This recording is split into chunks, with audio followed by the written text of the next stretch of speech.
Oi, meu povo, tudo bem com vocês? Quanto tempo que eu não apareço por aqui nesse canal? Praticamente mais de um ano que eu não venho aqui falar com vocês, explicar tudo o que aconteceu comigo. Foi uma longa história e acredito que esse vídeo também vai ser longo. Espero que esse vídeo possa chegar para muitas mulheres que estão passando pelo mesmo problema que eu e que possa ajudar de alguma forma. Bom, para quem não me conhece, meu nome é Tayala, né? Eu sou de Brasília. Eu luto contra a endometriose já tem 9 anos, quase 10 anos, né? Eu já passei por diversos médicos e muitos falaram que o meu caso era normal, que sentir cólica era normal. Sendo que de fato sentir cólica forte, onde você desmaia, você perde muito sangue, tem dores de cabeça e outros sintomas, não é normal, né? Então, eu sempre falo que a mulher, ela tem que procurar o ginecologista ou a ginecologista mais cedo, porque não sabemos o que está acontecendo aqui dentro. O útero, ele é uma caixinha de surpresa, né? Um mistério aqui dentro. Eu falo isso porque a minha primeira menstruação foi com 10 anos e eu sempre tive um fluxo de sangue muito grande. De lá pra cá, né, hoje tenho meus 31 anos, eu passei por diversas coisas, usei diversos anticoncepcionais, passei por diversas emergências, né? E hoje eu falo com propriedade pra vocês. A endometriose é uma doença que ela suga o seu emocional. E se você não tiver um acompanhamento psicológico, você entra em depressão. Porque eu entrei em depressão durante esse tempo todo. Eu sumi do YouTube, eu sumi de outros canais, eu deletei minhas redes sociais e outras coisas porque eu estava entrando em um colapso mental. Porque a dor é tão grande que consome você, consome o seu ser, consome as suas amizades, consome tudo. Então você quer se distanciar das pessoas e ficar só como eu fiz. Dia 28 agora de outubro, completa um ano que eu fiz uma cirurgia. Essa cirurgia foi grande porque a endometriose tinha se espalhado para o meu intestino e para a minha bexiga, o ovário. Nessa cirurgia, quando o médico estava lá, né, fazendo, ele disse que se surpreendeu porque ele não sabia que minha bexiga tinha endometriose, porque no exame que eu fiz, que foi o mapeamento, teve lesões graves no meu intestino, onde foi tirado 40 centímetros de intestino, né, eu tive que tirar. Eu sentia dificuldade de evacuar, eu sentia dor a evacuar. Eu já sangrei também quando eu ia evacuar. E nada disso é normal. Nada disso que eu tô falando pra vocês é normal. Eu tive que fechar um convênio porque, infelizmente, o SUS ele não tem uma política voltada para mulher que tem endometriose, porque a endometriose ela precisa de cuidados seríssimos. Porque se não tiver cuidado, não tiver dieta, uma dieta balanceada, tiver psicólogo para acompanhar, nutricionista, tiver uma equipe médica, você fica desassistida e aquilo vai só se espalhando no seu corpo, como se espalhou no meu corpo. Então eu fiquei muitos anos esperando até fechar o convênio e descobrir que a gravidade da endometriose estava nesse grau, demorou um pouco. Então eu tive que fechar o convênio e imediatamente operar, porque eu não estava mais aguentando. As medicações que eu tomava, meu organismo se adaptou, porque é normal o organismo se adaptar sim, porque você vai tomar uma medicação, por exemplo, você tá tomando um analgésico todos os dias, seu organismo vai acostumar. Então quando você sentir aquela dor e tomar aquele mesmo remédio, ele não vai ter o mesmo efeito. Gente, desculpa, eu tô com o meu WhatsApp aberto aqui no meu computador, aí o pessoal fala e eu tento responder. Mas voltando, foi uma cirurgia muito grande. Era uma cirurgia de poucas horas, mas quando o médico me abriu, ele teve essa surpresa da minha bexiga. Eu senti a ardência a fazer xixi, eu sempre tava na emergência, o médico sempre dava o diagnóstico de infecção urinária. Eu não entendia porque eu tomava bastante água e tentava manter a alimentação, né? Assim como os médicos pedem. E, de repente, na minha cirurgia eu tava lá, né? Com a minha bexiga totalmente cheia de aderência, né? Aderência no reto também. E se demorasse mais um pouco, eu acho que as aderências aumentariam, sabe? E eu fiz essa cirurgia, foi uma cirurgia particular, muito bem assistida por grandes profissionais. Nisso eu já tinha adenomiose, porque eu descobri, porque eu peguei um documento, né, e li, porque assim, é tanta informação, é tanta coisa, que você não tem tempo de ficar prestando atenção, né, em detalhes. Depois que passa o tempo, você vê os detalhes. Eu cheguei a conversar com o meu médico na época pedindo para fazer a esterectomia. Vocês sabem que fazer a esterectomia não resolve a endometriose, não zera a endometriose, mas também não vai voltar a sentir aquela dor infernal que era antes. Meu médico não quis fazer de forma alguma, fiquei muito chateada, porque na época eu estava pagando o convênio e sabia que o convênio tinha uma data, né, uma data de validade, porque vai aumentando e você não vai conseguindo pagar. Infelizmente a nossa saúde no nosso Brasil é péssima, péssima mesmo em relação a isso. Não temos médicos que realmente se dedicam, porque não sei o motivo de não querer se dedicar à endometriose, porque a endometriose é uma área que dá dinheiro, de fato dá dinheiro sim, porque o tanto de mulher no país que tem endometriose, que não tem tratamento, que não é assistida, é muito grande e não tem dinheiro para custear as medicações e os tratamentos, né? Mas vamos lá, vamos voltar que ainda tem papo. Então, eu fiquei na UTI, né? Eu fiz a cirurgia, fiquei na UTI. Tive que usar aquela botinha nas pernas, né? Pra não ter retenção. Não é retenção de líquido, desculpa, trombose, né? Gente, foi uma coisa assim. Eu não sei nem como eu explico pra vocês, porque foi uma cirurgia tão grande. Ela foi por vídeo, né? Tenho só os cortinhos, mas por dentro vocês sabem que a proporção dessa cirurgia é muito grande. Então, pra se levantar daquela cama, pra mim foi muito difícil. E eu já tava com histórico de depressão, eu já vinha me tratando a depressão. Eu tive uma reação no outro dia, né? Eu operei na noite, uma noite antes. No outro dia eu tive uma reação da anestesia por conta da ansiedade tão grande que o meu corpo paralisou por inteiro, sabe? Meus membros assim, ficaram enrijecidos, assim, eu não conseguia abrir a minha boca pra falar. A psicóloga me segurava, tentava falar comigo, só que aí viu que não tinha jeito, aí sim teve que acionar os médicos pra colocar uma medicação via venosa para que eu destravasse. Você fica vulnerável, você não é ninguém ali, sabe? A gente tem a mania de achar que somos alguma coisa, mas assim, diante de situações daquela, você não é nada. Às vezes você quer tirar uma de bom perto dos outros, quer ser melhor, mas gente, a gente não é nada. Eu usei fralda, fiquei com sonda, tomei banho no leito, coisa que nunca eu passei. Eu nunca imaginei na minha vida que uma pessoa ia me despir e me dar banho, sabe? E com todo respeito, com todo carinho. E eu tive enfermeiras na UTI que cuidaram de mim com muito amor. Eu deixo meu abraço especial aqui para elas, né? A Valéria, mais duas que eu esqueci o nome, mas são pessoas que foram anjos especiais na minha vida. Eu era a pessoa mais nova que estava na UTI, diante do quadro de endometriose que eu tinha ali, né?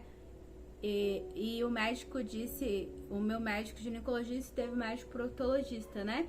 O proctologista disse que eu ia evacuar sangue. Então imagina, gente, você evacuar sangue dá um certo pânico. Então, as primeiras vezes que eu fui no banheiro, eu achava tudo muito estranho, com medo, aquele medo, gente, tudo doía, o corpo inteiro, levantar a mão, levantar o braço, qualquer movimento.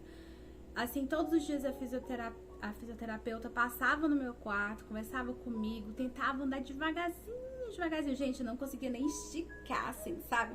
Eu andava, assim, dobrada, assim, quase arrastando no chão, porque eu não conseguia andar direito. E ela fazia todo o esforço, olha, vamos andar devagarzinho. As enfermeiras, né, que quando trocava o plantão, elas sempre levavam eu no banheiro, porque eu não conseguia andar sozinha de forma alguma. Então, quando eu ia no banheiro, eu ia evacuar. E quando eu evacuava, não era a evacuação normal, né? O cocô normal. Era sangue. Era aquele cocô com sangue. E aquilo me assustava. Teve um dia que eu me assustei. Eu entrei em pânico. Eu olhei para aquilo, eu entrei em pânico e veio a vontade de vomitar, veio a vontade de, assim, começou a suar, aí eu desmaiei. Foi na hora que eu saí do banheiro, as meninas segurando, né? Foi na hora que eu desmaiei. Isso eu tava usando sonda, né? Eu tava usando sonda. O médico falou que eu tinha que beber muita água, né? E eu agora tenho o costume de beber bastante água, mas antes não.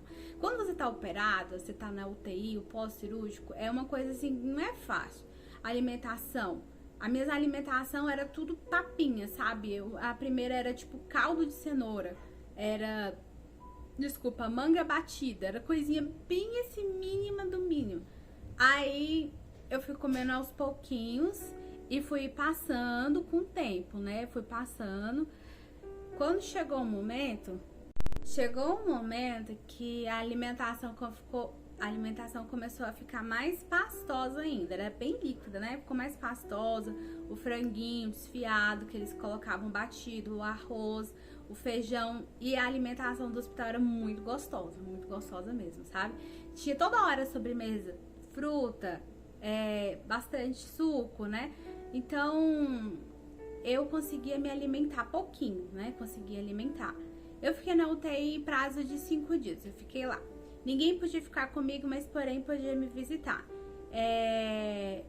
Minha mãe não pôde ficar me visitando porque minha mãe é idosa e eu também não queria por conta que a gente, né, hospital, muita doença, Covid e tudo mais. Então eu fiquei ali 5 dias meditando na minha vida, nas coisas que eu passei, tudo que eu superei ali. As pessoas que cuidaram de mim, os médicos que me assistiram, o sorriso de cada pessoa, o cuidado, isso tudo fez diferença. As mensagens que eu recebia no meu celular, olha, eu tô orando por você, ó, como você está bem, tudo isso eu fui recebendo como um fortalecimento de espírito, né? Porque Deus me fortaleceu muito nessa cirurgia. Porque foi uma cirurgia muito grande. Eu nunca passei pelo que eu falei pra vocês, né? De estar ali, estar de fralda, de alguém me dar banho, eu não poder conseguir levantar o braço nem pra esfregar, nem pra prender o cabelo, né? Falar nisso, eu cortei o cabelo, né? Eu sempre tô aqui diferente no canal. Uma hora tá o cabelo grande, uma hora tá o cabelo curto e por aí vai. Eu sempre tô diferente aqui. Mas, assim, diante disso tudo, o médico não tirou meu útero. Eu fiquei chateada porque eu queria já sair daquela cirurgia com tudo resolvido. Então eu saí dali, né? Eu fiquei os 5 dias na UTI, vim pra minha casa. É tudo muito diferente, né, gente? Tá em casa, tá abraçado por mãe, por pai, pela família, mas também tá ali no hospital, você tá sempre com a medicação, se doeu, se isso. Mas eu tive uma recuperação tranquila, mas eu tive uma depressão muito forte durante o meu pós-operatório. Eu tive depressão, eu tive ansiedade, tinha dias que eu não tinha vontade de nada, eu me sentia assim, um nada, né? Porque eu tava em casa, eu não tava trabalhando, claro, eu tava sobre auxílio, né, o INSS. Então eu entrei em depressão, eu não tinha o que fazer, eu sou muito agitada, né? Então eu não tinha muita coisa pra fazer, eu não podia movimentar meu corpo, eu não podia correr, eu não podia fazer nada. Eu tinha que respeitar o meu corpo naquele momento, era aquilo.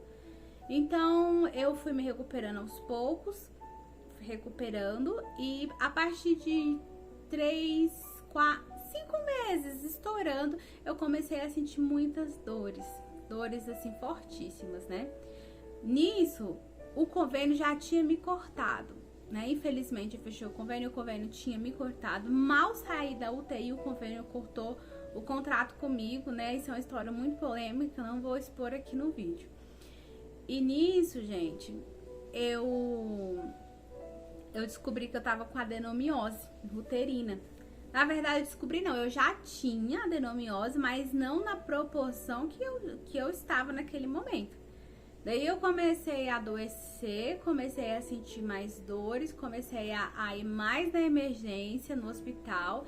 Cheguei a ficar internada, tive diagnóstico, fiz uma transvaginal. Eu estava sem convênio, estava pelo SUS, né? Então não tinha como eu fazer exames mais apropriados para descobrir mais a doença. Então, eu fui despedida do meu trabalho, né, durante esse período. E veio muitas coisas na cabeça, né? Veio a questão ainda mais da depressão, de estar em casa, você tá ali naquele mundo, aquela coisa, aquela loucura profissional que eu também precisava um pouco se distanciar daquilo, porque eu já tinha uma história, muitos anos naquilo ali. Então, por um lado foi bom e pelo outro não. Por quê? Porque eu tô pelo SUS ainda, tá? E tudo pelo SUS é muito demorado. Então eu comecei a me consultar com alguns médicos, né? Ir no posto, pegar medicação para depressão, para me tratar, para amenizar essa agonia que a gente sente, porque a gente fica sozinha, é muita dor, você se sente assim, tão vulnerável que é difícil explicar. Talvez você que esteja aí do outro lado, que tem essa sensação, talvez vai entender o que eu tô te falando.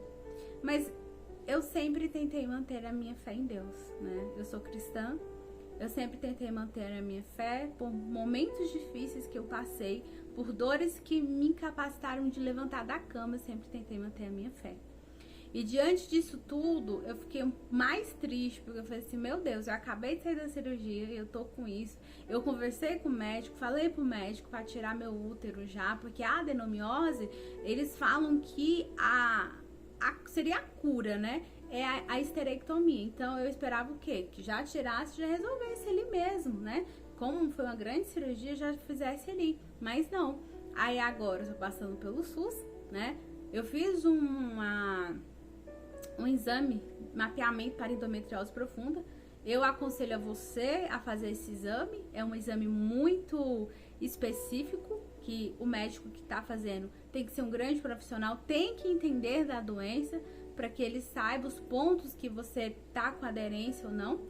E eu fiz, né? E descobri que eu tô com aderência atrás do útero, no colo do útero e no ligamentozinho do útero com a coluna. Então, as dores que eu sentia na coluna, às vezes eu achava assim, por conta que eu usei saltinho demais no serviço, eu usava mochila pesada, mas não.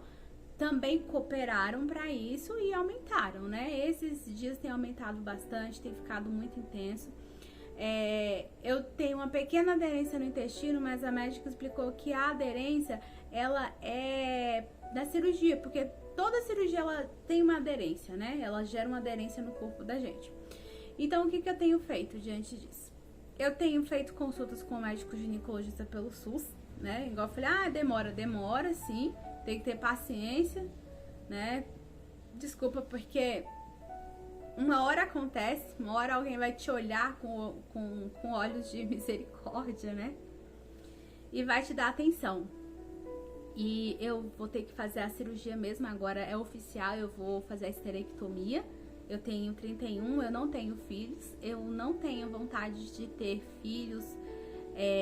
Uma porque não posso, outra porque são 10 anos de sofrimento, já perdi meu emprego, já perdi muitos momentos da minha vida por conta dessa doença. E as pessoas pensam que a gente é egoísta, só pensa na gente. Mas não é. É lógico que eu tenho que pensar em mim, eu tenho que pensar na minha pessoa, eu tenho que pensar que eu tenho que trabalhar, eu tenho que me sustentar, eu tenho que ter o meu dinheiro, eu tenho que ter a minha vida. Porque o que adianta ter um filho doente sem ter nenhum amparo? Não adianta, você tem que ter saúde. Primeiro a saúde vem daqui, a mental principalmente. Se você não tiver isso aqui equilibrado, isso daqui tudo desequilibra, entendeu? Então, eu vou fazer esterectomia, estou esperando a cirurgia pelo SUS, eu não sei quando vai ser a cirurgia. Esse final de semana eu passei muito mal, muito mesmo, eu não aguentava andar, a minha coluna doía bastante. É uma dor assim que eu não vou conseguir te explicar aqui nesse vídeo, mas é uma coisa que é incapacitante, você não consegue andar. E eu encontrei o meu médico que tá cuidando do meu caso no hospital. Ele me passou o risco cirúrgico, né? Então eu vou fazer o risco cirúrgico. Eu não sei quando eu vou fazer a cirurgia. Eu não sei se vai ser agora no ano de 2023 ou 2024. Não sei. Tá na mão de Deus, né? Você que tá aí do outro lado, se quiser tá orando comigo aí junto, nessa força firme, forte, para que aconteça essa esterectomia. eu já aceitei, eu não tenho que relutar contra isso, porque é o que tem que acontecer. Eu já usei diversos anticoncepcionais, eu já usei DIU 2 vezes, inclusive eu estou usando DIU. Eu estava usando anticoncepcional, parei de usar o anticoncepcional e mesmo assim sinto dores, não há medicação mais que passa a minha dor, tramal, já tomei morfina, então não passa, né? Então daqui pra frente é esterectomia. É preciso ter sim uma terapia, um psicólogo acompanhando de perto. Infelizmente eu não tenho, né? Não tenho esse amparo. Tento me manter, né, sozinha, minha mente, tento ler alguma coisa, buscar a palavra, buscar alguma coisa em oração para ocupar a minha mente, porque eu acho que nenhuma cirurgia, nada é fácil. Ainda mais quando se diz a respeito de uma esterectomia de uma mulher, né? Nós mulheres sabemos a importância de cada membro e principalmente do nosso útero e dos nossos ovários. Então, é praticamente isso, pessoal. Foi uma cirurgia muito grande, né? Vou passar pela terceira cirurgia. A primeira eu fiz, foi uma vídeo também. Essa segunda foi uma vídeo, só que foi muito mais detalhada, porque eu tinha espalhado pro meu intestino. Meu intestino tá todo certinho, pelo exame que eu visualizei com a doutora. Meu intestino ele foi todo grampeado, né? Porque tinha várias partes que a endometriose tinha invadido. Então, meu intestino tá certinho. Daqui pra frente a gente vai falar de outra parte, né?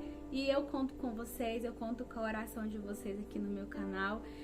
Eu agradeço o carinho de cada pessoa. Quanto à depressão, ansiedade, essas coisas, pode ter certeza que eu estou me cuidando da forma que eu tenho, né? Algum recurso, alguma coisa, eu vou me cuidar sim. Vai passar, eu vou voltar aqui, eu quero te passar força, não desista. Tente o máximo, converse com as pessoas, converse sobre o seu problema, porque tem pessoas que podem te ajudar sim. Às vezes a gente pensa que não tem ninguém do nosso lado, mas tem. Primeiramente Deus, né, nosso alicerce, nossa força. Segundo, os amigos também, aqueles que estão, né, ao nosso lado, que estão orando, dando força. Mas não desista não, porque para tudo tem uma solução. Porque Deus, Ele opera e Ele faz milagres. Você pode ter certeza disso. Então, vou ficando por aqui. Agradeço a atenção de cada um de vocês que estão aqui. Ah, mais uma coisa. Eu tô tentando seguir minha alimentação, voltar novamente com a reeducação alimentar, né? Não tem sido fácil, porque depois que eu operei, eu joguei pro alto. Falei, tô ótima, tô maravilhosa, eu vou sair comendo o que eu quero. Mas não é assim. A alimentação tem que continuar, exercício físico também. Eu tô fazendo uma ginástica, né, que tem um projeto muito bacana na minha cidade, aqui em Brasília, ginástica nas quadras. Então o professor trabalha muito essa questão da pelve, da coluna, do nervo ciático. Então tem sido muito bacana, né? Eu não tenho feito academia e outros exercícios porque tô dando uma pausa, né? Vocês vão entender. Depois, né, vamos ver o que vai acontecer, né, não sei daqui pra frente, só Deus saberá. E quando marcar a cirurgia, eu vou vir aqui dar uma conversadinha com vocês, coisa rápida, né. Posso ser que eu faça um vídeo lá no hospital, dando alguma mensagem pra vocês, falando como foi, né. Mas praticamente é isso, gente. Eu quero deixar um beijo especial pra cada um de vocês que tá nesse canal, que tá me assistindo. Pelas mensagens positivas que eu recebo, pelas ligações, até pelas pessoas, meus vizinhos, pelos que passam aqui na rua, perguntam e falam, eu tô orando por você, vai dar tudo certo. Isso tem me fortalecido muito. Então eu quero deixar o meu muito obrigado para cada um de vocês e que Deus abençoe vocês. Um beijo no coração.